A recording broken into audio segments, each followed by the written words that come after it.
The Age of Discovery. Early Years. Chapter 1. The Foundations of Exploration.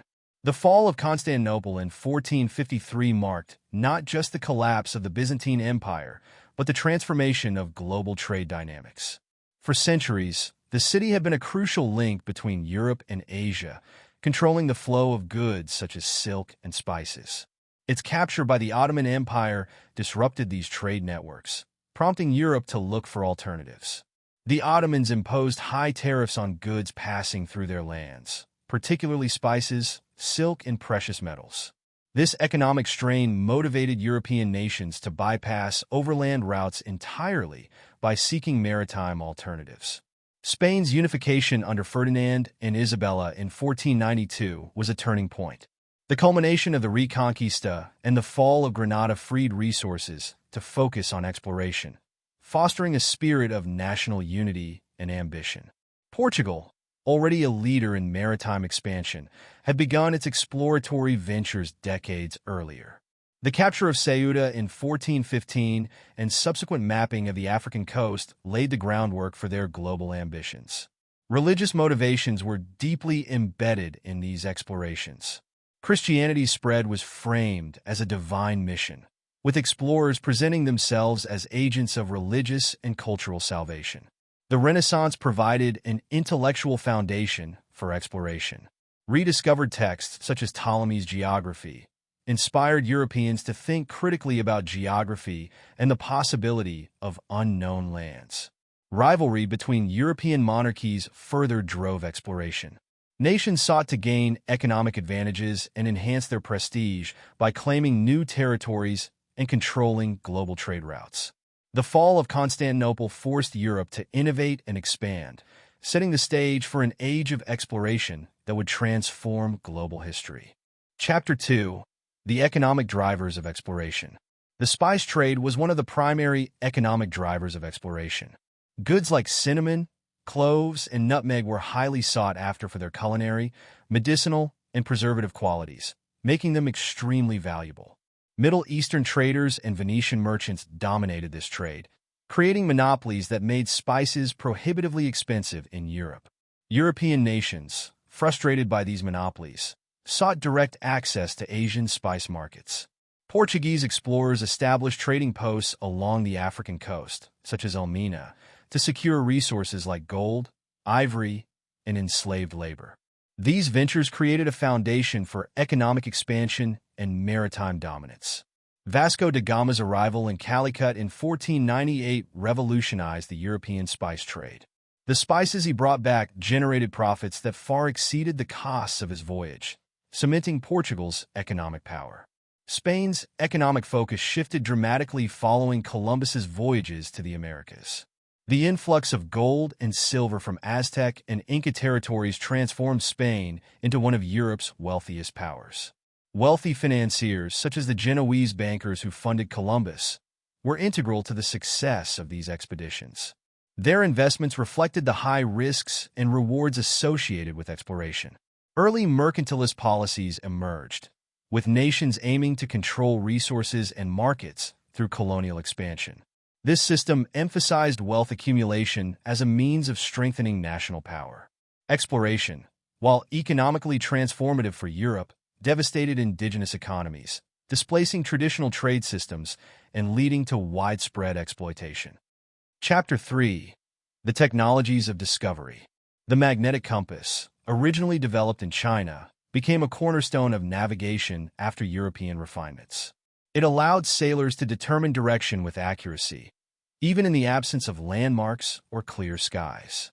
The astrolabe, adapted from Islamic innovations, enabled mariners to calculate latitude by measuring celestial bodies.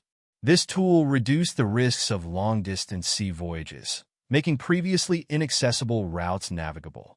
Portolan charts provided sailors with detailed maps of coastlines, harbors, and prevailing winds. These charts were indispensable for navigation and were often closely guarded as state secrets. The caravel, a Portuguese innovation, combined the speed of triangular sails with the durability of a sturdy hull. Its versatility made it the ideal vessel for exploration, capable of navigating both open seas and coastal waters. Larger ships like the Carrack allowed for extended voyages and increased cargo capacity. These ships symbolized Europe's growing ambitions and their ability to sustain long-term expeditions. The printing press disseminated navigational knowledge widely. Sailors' manuals, celestial charts, and accounts of successful voyages inspired new generations of explorers. Cannons mounted on ships gave Europeans a military advantage at sea, enabling them to dominate rival fleets and coastal societies. This firepower was often decisive in conflicts over trade and territory. These technological advancements were the product of centuries of global knowledge exchange, blending innovations from China, the Islamic world, and Europe. Chapter 4. Portuguese Exploration, Pioneers of the Age. Prince Henry the Navigator's leadership positioned Portugal at the forefront of exploration. His school at Sagres became a hub for cartography, navigation, and shipbuilding, driving advancements that would shape the age of discovery. Portuguese expeditions mapped the African coastline and established trading posts to secure gold, ivory, and other resources.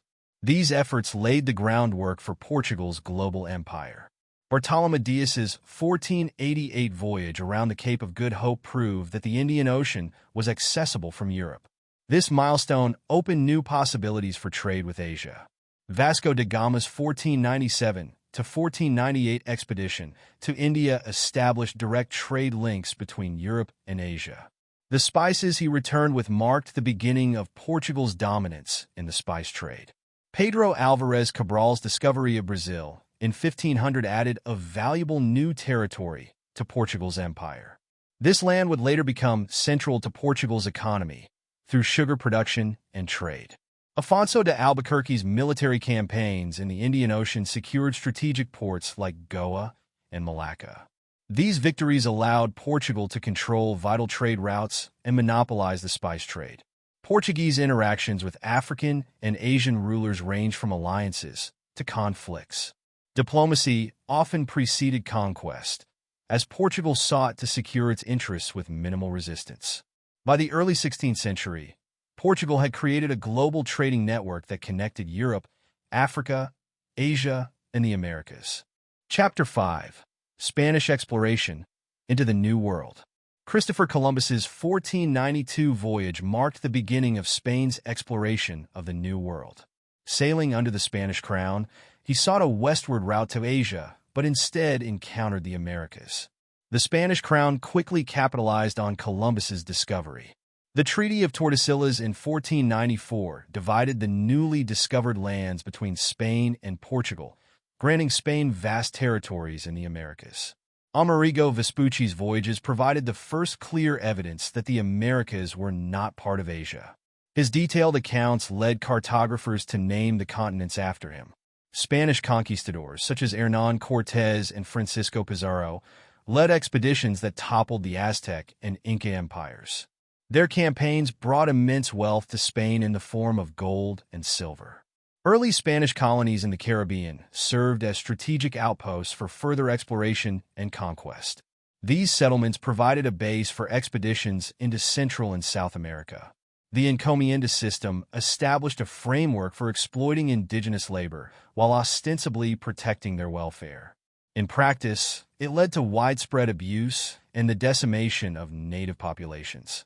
Spanish missionaries accompanied these expeditions, seeking to convert indigenous peoples to Christianity. The blending of European and native traditions created a unique cultural legacy in the Americas. By the mid-16th century, Spain had established a vast empire, stretching from the Caribbean to the Andes, that reshaped the global balance of power. Chapter 6. Maritime Conflicts and Confrontations. The Age of Discovery was marked by frequent maritime conflicts, as European powers and indigenous fleets clashed over control of trade routes and territories. These encounters often determined the balance of power in newly explored regions. One of the first major naval battles of the era occurred in 1509 at the Battle of Gio. Portuguese forces, led by Francisco de Almeida, defeated a coalition of Indian, Ottoman, and Arab navies, securing Portuguese dominance in the Indian Ocean. Portuguese expansion also led to confrontations along the East African coast.